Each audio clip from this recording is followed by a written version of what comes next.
but it was after the war. Is that the only way you got to California? Train. You don't remember how much it cost? Come back by train.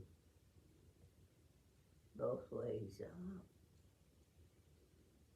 And so I was just going to tell you how I had to hop from one car to the next if I wanted to go over to the viewing area. They had a viewing area on that other little car. So I wanted to see what was going on across it over there. So that's why I went. And there's a lot of people over there by that viewing area looking out better. You mean while the train was moving? Yeah. I jumped from one box to another one, another car to another car, where it was hitched on to the other car. I did that. And I had to do it to get back on the other part of the train, because other people were jumping and got on there. So I said, well, looks like if they could do it, I could do it. And I did it twice. When I come back, I jumped over there to look out the window, and I come back after I looked out the window. I didn't see no pretty place. Nothing was pretty. I thought it was in the desert. Yeah, it was really in the desert, in the middle of the desert. Yeah, I jumped from where the trains were hitched together. It was easy. You just step on one part of the place where nothing was moving. You step there and then get over there, you're all right. Yeah. It wasn't hard. But it was like terrifying to know that you could do that, jump from one part of the train to the other. I never would have thought I would have done it, but I did because everybody else done it. How many days did it take to get? Oh, my lands. Well, going out now, they had said they had to stop so many places to pick troops up. So, but 3 days, I guess it was 3 days and 3 nights. And some part of it, they just had thousands and thousands of the soldiers, it was not the part where I was, but in a separate part. It was a troop train, they called it. So where'd you sleep at night? Oh, in your seat. It was not one of those kind that you had fun driving in. No, it was a hard thing. What about coming back? I was on a different train going back. I was in where they had everything nice, on that train, that part. But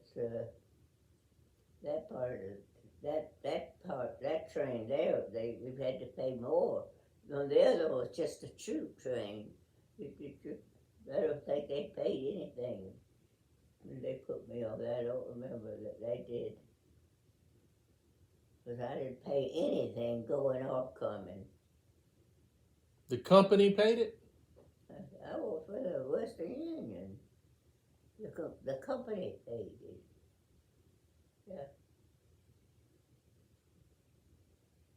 I just want to tell you about that I actually did jump from one train. It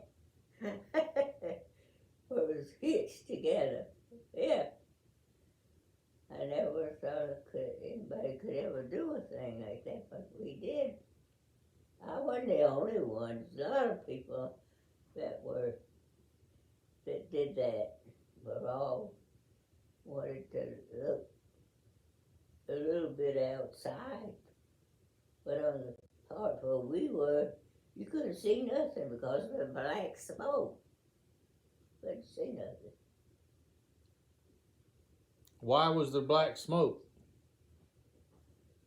Because that part of the train was run by coal, okay?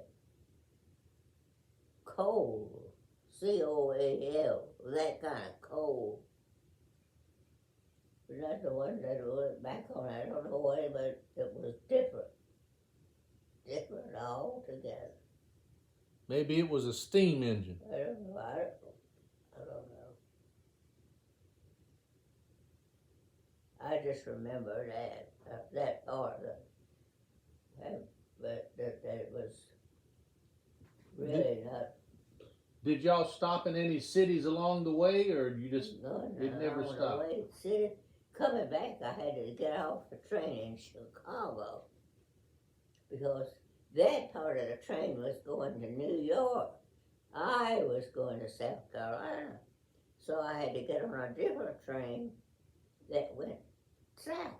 So I you were waited there, 4 or 5 hours, I guess, in Chicago. And buddy, I stayed in that one place before that train come to, because I wasn't about to walk around. I was scared to death of that place. I'd heard too many bad stories about Chicago. that's where the gangsters were. Well, yeah, it was bad. And when my train come, Bob took me down. That's going to go into Atlanta. And I had to get off at Atlanta. And the only way that I could get home was to go on a bus. So I got a Greyhound bus and went home to Columbia on a Greyhound bus. Because that train that I was on was going all the way down to, in Florida, way down at the tip end of Florida, Miami, I guess it was. And so I had to get off there. So when you got and back, there was no trains going to Columbia from at that time. Isn't that strange? No trains going to Columbia. None. I had to get a Greyhound bus to go to Columbia. Yes, that was nice. That way I liked that, the Greyhound bus. But I could see the whole, area and see what places we went through all the Greyhound bus went and stopped. I don't know how many places they stopped. I didn't count them. We just stopped, picked the people up, brought them to Columbia. So I got to Columbia. I got a taxi to go home. I was so tired. Oh my goodness.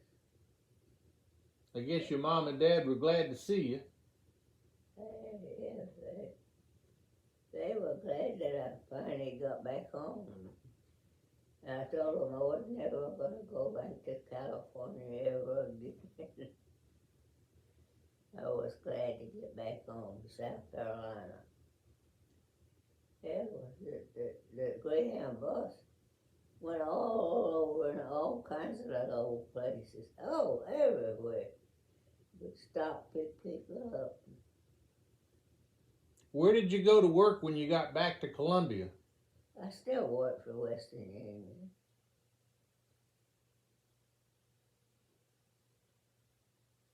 You had to go downtown every day to go to work? But it wasn't long after I got back that I met Henry and I got married, okay? I stayed, then I went to, from Columbia to Wilmington.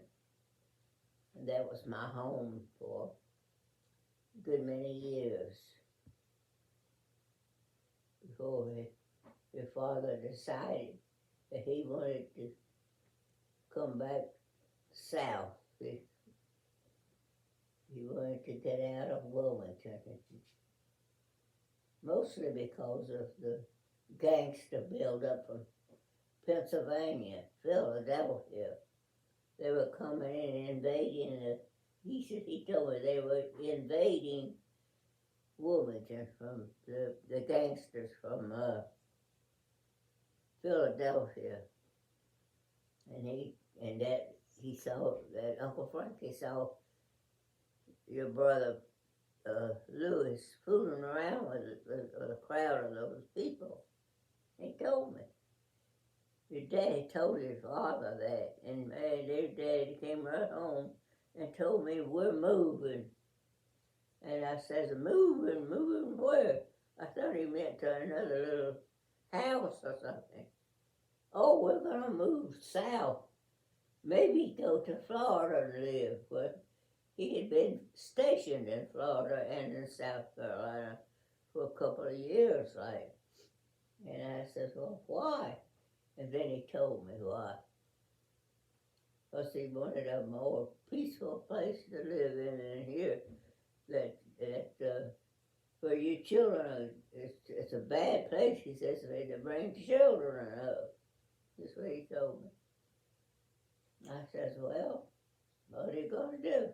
He says, my retirement is coming up in June, and in June is when we're leaving. This house is going to be sold, and we're leaving.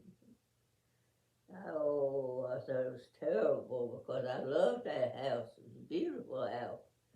The only house we had, since I had left home. And so that's the story of why father wanted to move to South Carolina. He says the people in the South are better people than up here. This is a wild, crazy place up here now. It's been taken over by gangsters and coming from Philadelphia. Just gangs of them. Just gangs. And says they're using all kinds of drugs and stuff, and the young people getting drugs. They getting drugs. I want to go someplace where there weren't any drugs. So when we got the people hadn't started using drugs yet. But they did start using drugs and stuff. Wasn't too long after that marijuana and stuff like that got in the schools and everything.